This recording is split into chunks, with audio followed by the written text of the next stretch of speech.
Hi guys, Joe here. Today's video is going to be about one of the cheapest welders you can get on Amazon that's a multi-process. It's by ArcCaptain. It's 110. Got plugged into my extension cord. I'm going to run some beads and show you guys. I've already ran a couple beads with it.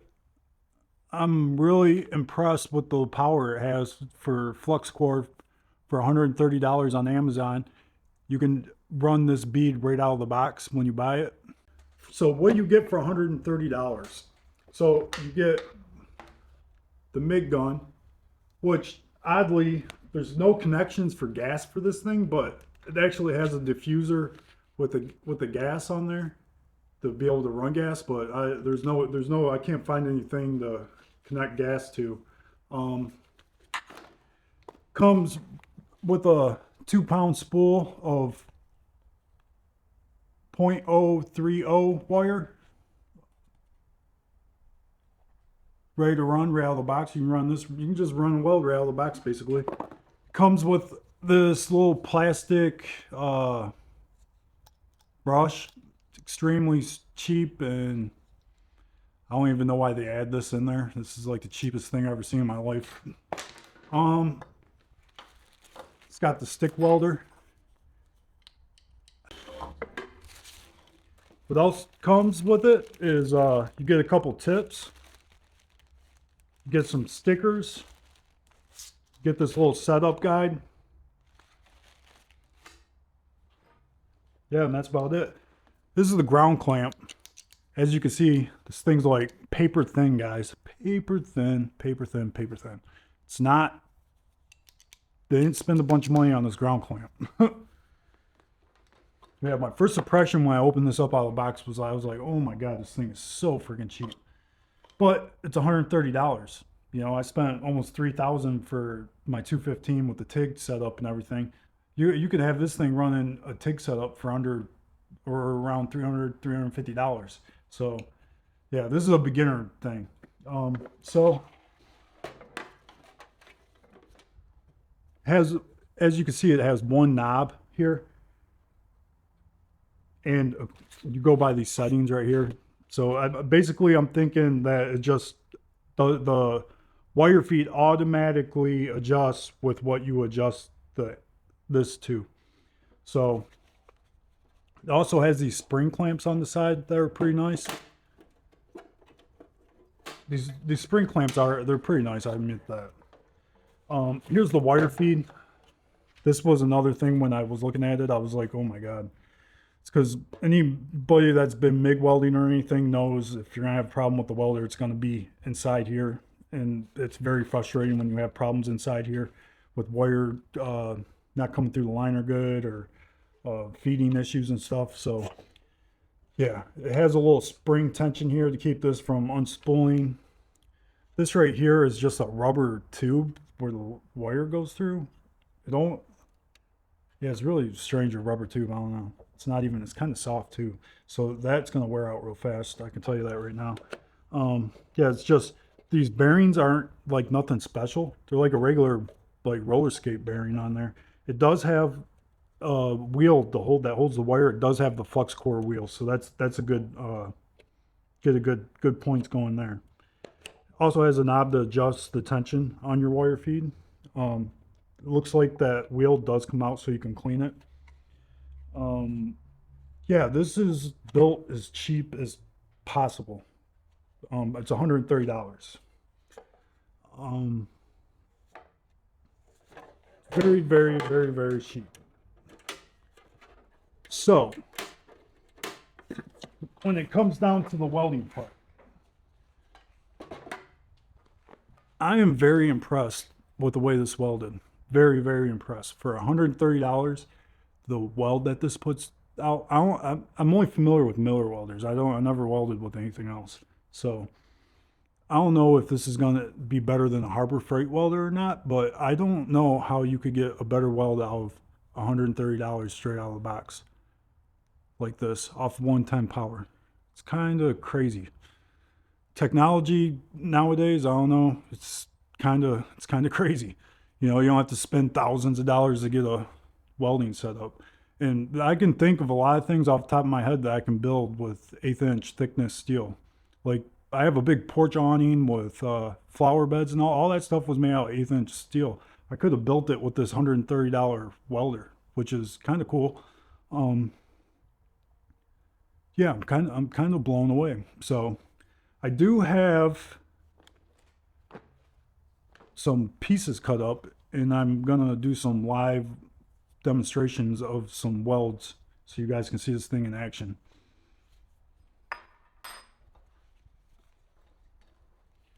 Another thing I'm gonna tell you guys is the cords aren't that bad, especially the power cord, because I'm worried about this maybe like taking on too much heat or something. This cord's actually pretty nice.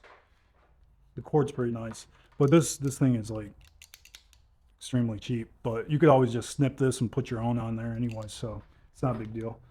Um, Same thing with the stick welder. Um, I don't know a lot about flux core welding, so when I first put my ground clamp on, I had it in the negatives because that's how I usually weld. And I was like, it wouldn't weld, so then I put it in the positive and it welded. So it must just be a flux core thing. I'm not too sure.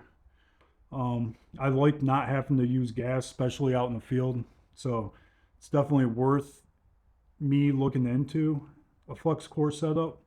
Especially, I have a suitcase welder. I have the Miller Extreme suitcase welder. I'm thinking I need a spool of flux core for that, for doing stuff out in the field. It's so much faster than stick welding for me.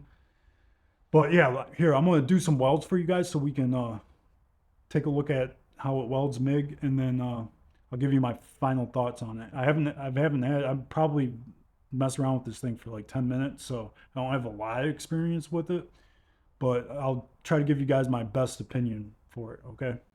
11 gauge plate steel here. I'm gonna make a couple T-joints and weld them together and try different cooler and hotter settings and see how it goes. It's all flux core, so according to that chart, it says I should run between 120 and 130.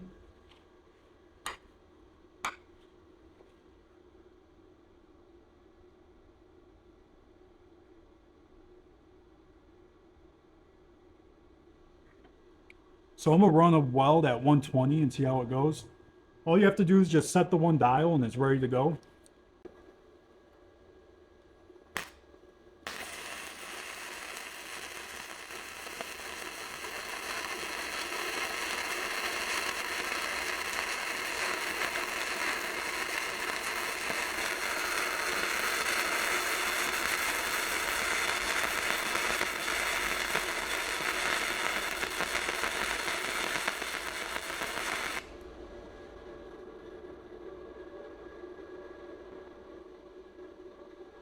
One 120 seems like plenty enough heat.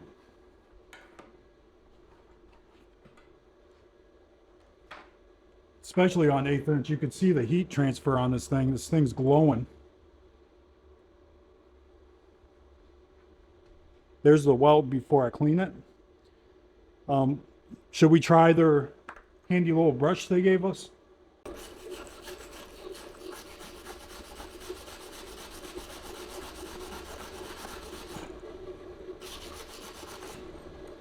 Yeah, I'd be there all day with that thing.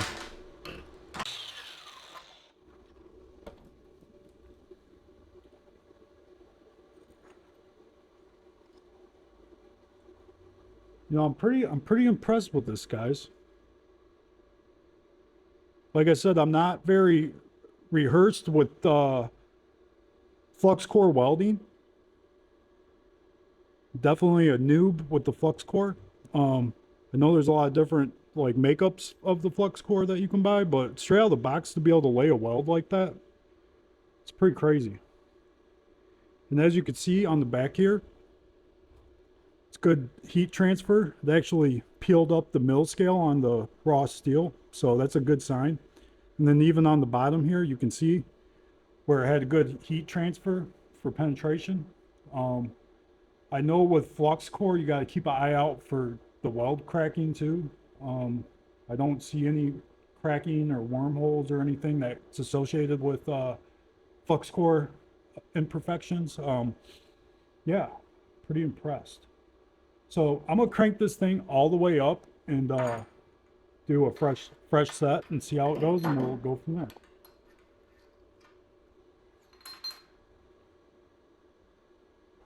So yeah, 130. Another thing before you buy this thing is you want to make sure you have a good dedicated breaker to run this thing, because welders will blow breakers really easy. Run on 110, you know.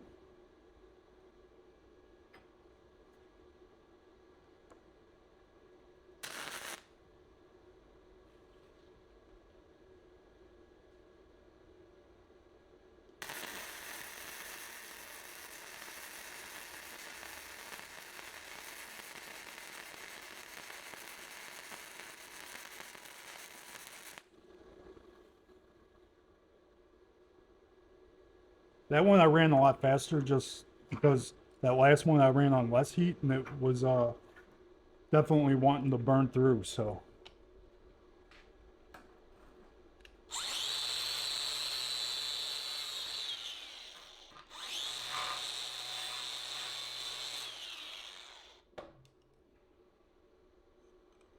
it's not too bad for a little quick stringer bead.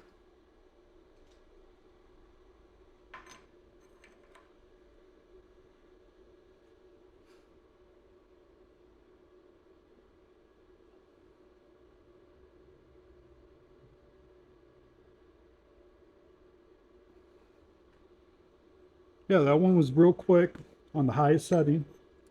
As you can see on the back, it has the heat transfer in the metal.